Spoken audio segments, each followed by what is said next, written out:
Hello everyone, good morning. দেখো বন্ধুরা, আমি সকাল সকাল চান করে চলে এসেছি ছাদে ফুল তুলতে।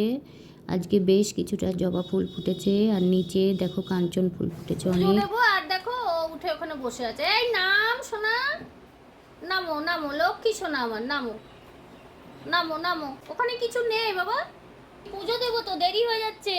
দেখো কি সুন্দর করে বসে আছে। নামো নামো, আমার মা ভালো, সোনা ভালো। তোমার ওপরে উঠে বসতে ভালো লাগে? আচ্ছা আচ্ছা, ঠিক আছে ঠিক আছে ঠিক আছে, তুমি ওই বিছানায় গিয়ে বসো।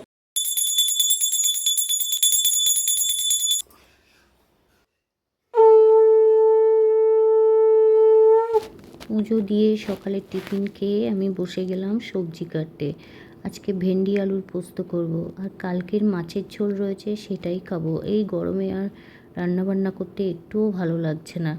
আমার সবজি কাটা হয়ে গেলে আমি আলুগুলো ভেজে তুলে নিলাম, তারপরে ভেন্ডিগুলো আমি একটু ভেজে নিলাম।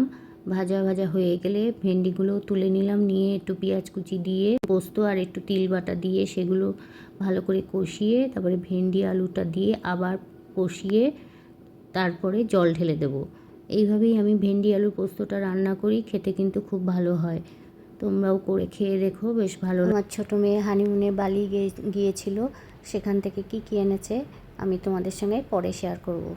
আমার ভেন্ডি আলুর পোস্ত রান্নাটা ঠিক এরকম হয়েছে দেখতে।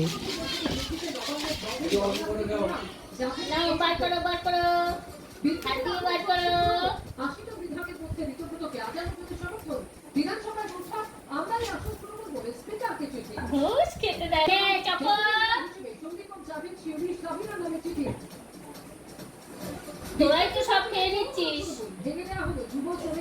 বাচ্চাগুলোরে দিচ্ছিস না আর বড়গুলোরে দিচ্ছিস না।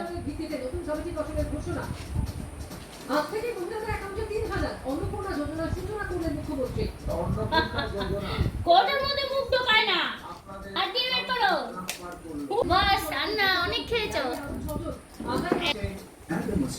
হাত দিয়ে কি সুন্দর বার করতে শিখেছে। এবার কি হয়েছে? কি কি আমার সোনাটা কি হয়েছে? তোমাকে খেতে দেয়নি ক্যাট ফুড, ওরা সব খেয়ে নিয়েছে, ওরা ভালো না।